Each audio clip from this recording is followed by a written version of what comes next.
This is Peter Popoff. He's an American televangelist and clairvoyant, and in the mid-80s, he was exposed by the magician James Randi as being a fake. As it turns out, what appeared to be incredibly accurate messaging being passed on to him from the other side of the veil psychically was actually just Popoff's wife feeding him information through an earpiece that she was reading from prayer cards that churchgoers had filled out on their way into the church. Jody D. No, it should be right there on your right side.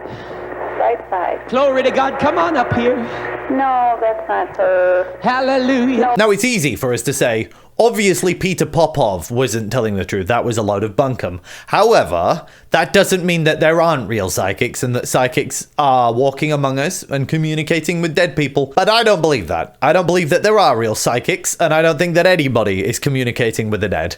Which makes life very difficult for me, because a good chunk of my family are psychic mediums. For example, my mother is a psychic medium, and two of my brothers profess themselves to be psychic mediums, which makes family gatherings very difficult, especially when all of the family members who aren't psychics believe that the ones who claim to be psychic are psychic. So I'm just sat amongst the rabble going, well, this is clearly nonsense, isn't it? And then I get an icy reception, because I think that they assume that I'm going to call them a liar, that I think they're lying. But I don't think that they're lying. I think that they're delusional. Okay, maybe not delusional, but like mistaken. I think that it's possible for somebody to convince themselves that they're psychic without actually being psychic.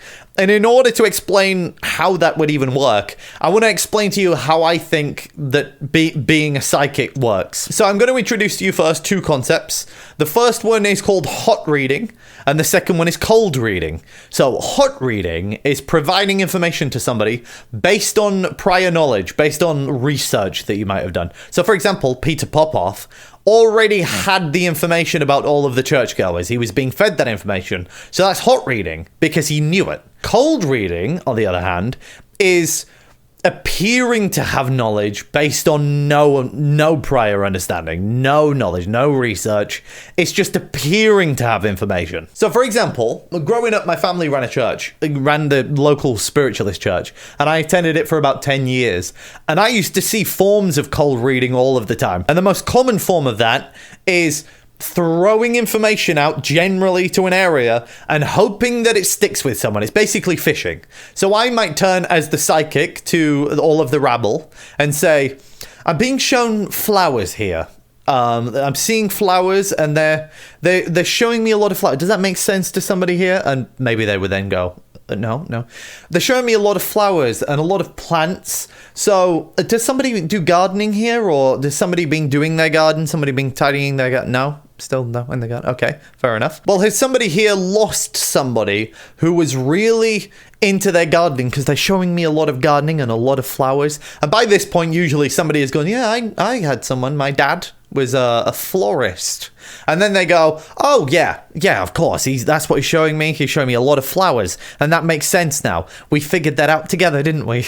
That's cold reading. He went into that, the psychic went into that with absolutely no information and came out looking like he had information in the first place. That is the textbook definition of cold reading. So that level of cold reading is basically the bedrock. That's like the base level cold reading. But there are more complicated disciplines in it. For example, there is the technique called Barnum statements. This is named after the showman P.T. Barnum, who famously said a sucker is born every minute. These statements seem to apply to everybody. They seemingly apply to everybody. So for example, the psychic might say, have you been thinking about having a change recently? Just broadly, have you been thinking about having a change recently in life? Are you going about bringing about change? Or they might say, you like to be respected as a person, but you don't always feel like you're being respected. That's what they're telling me from the other side. These are statements like that. That sort of nebulous, applies to everyone sort of thing. That is a Barnum statement. And then when you go further down that rabbit hole, there is the contradictory Barnum statements, which is, it's like the rainbow ruse, if you want to Google it, which is, it's a Barnum statement that applies to everyone, but it includes a contradiction. So you say, you like being nice to people, you like being calm and relaxed and personable around people, but sometimes there are certain things that just cause you to get angry. You know, you're a confident person, but there are certain scenarios where you find yourself feeling uncertain. These are things that usually you'll see in like horoscopes, but you see it all of the time in church. So we have fishing for information, we have Barnum statements, and then the third most common one is shotgunning, which is providing a lot of information at once and hoping that some information sticks. It's like a shotgun, a ton of information at once. So they might go, the psychic will turn to the rabble once again and say, is somebody in this area familiar with somebody who was passed on? I've got this male figure standing here, and his name begins with a very prominent J.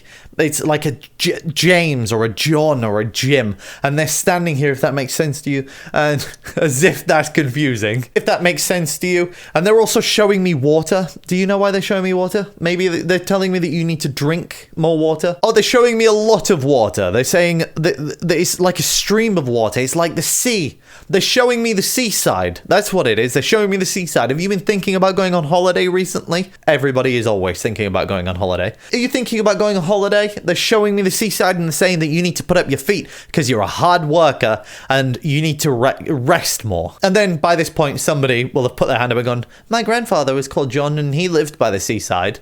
And they'll go, yes, that's exactly who it is. It's John, and he's reminding you of the seaside just to bring you some comfort. Forget all of that other stuff, Jim and James, and all of that guesswork that you had to make, because clearly it was just Jim who lived at the seaside, wasn't it? So in my experience of going to church and experiencing hundreds of these psychic mediums, that appears to me to be the kind of technique that they're using, and there are more techniques.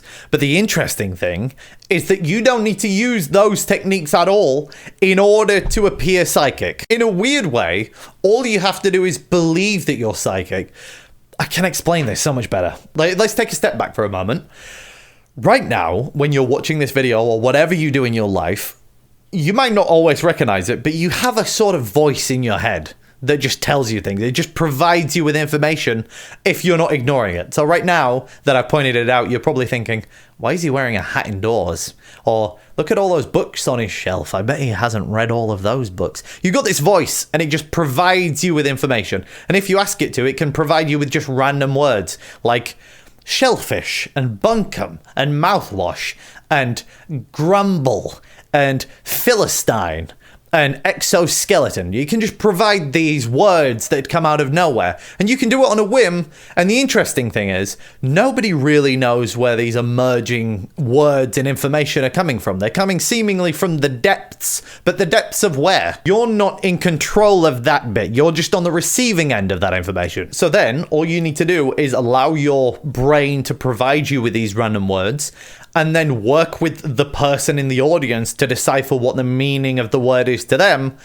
And all of a sudden, you're a psychic. Now you are convinced that you are a psychic. So there's a fun little game that I like to play with myself sometimes. That sounds odd, doesn't it? There's a fun game that I like to play sometimes where I pretend that I'm psychic. So what I do is I just think of random words and then I see if I can interpret them. It's a bit like improv. I like to see how I could interpret my random thoughts into being a psychic message.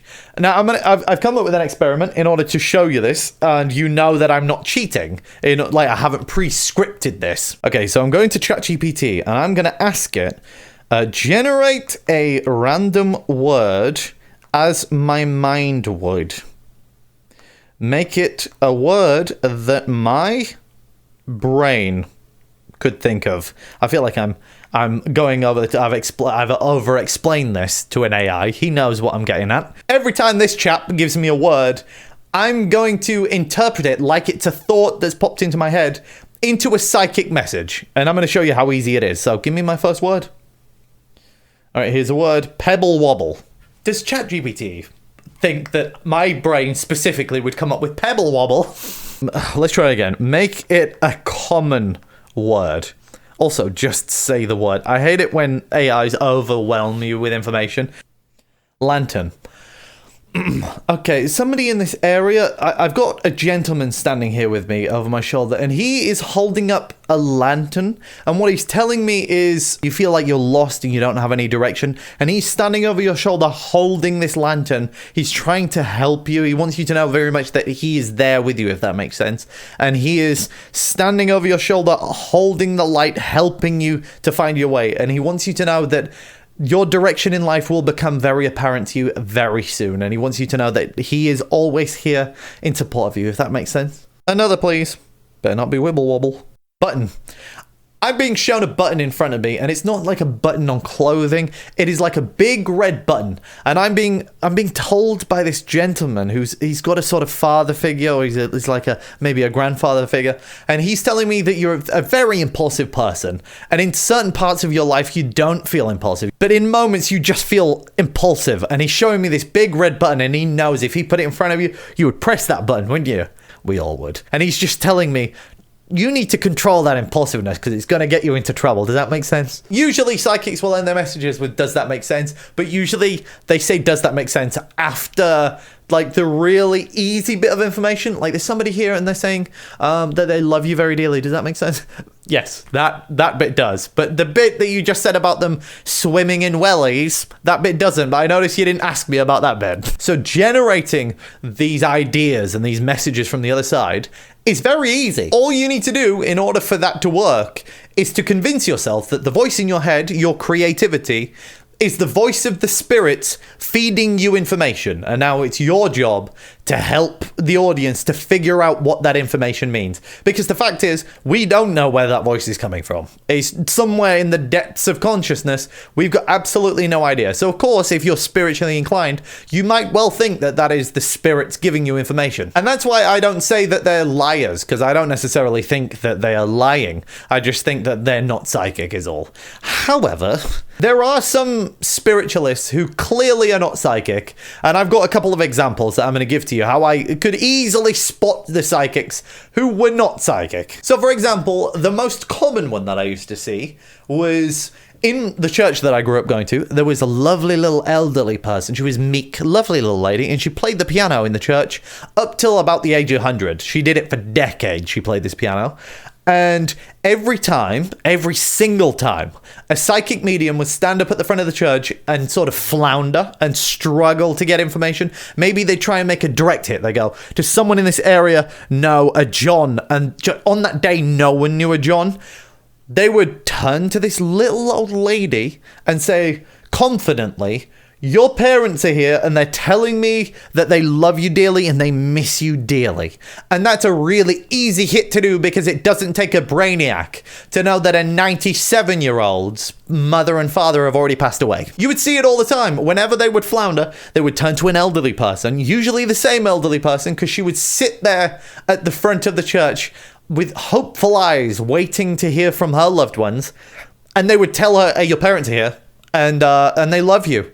And then they would move on and everyone go, wow, that was good. Do you see how confident he was there? There was no ambiguity to it. It was definitely her parents and they definitely love her. And the thing is, I know this one doesn't make me popular to say, but in terms of quality of messaging, it's not compelling. And saying there's this person on the other side and they love you, it's great to hear and it gives you like a great feeling. And like, especially if you're going through a difficult time, fantastic to hear. And that's amazing.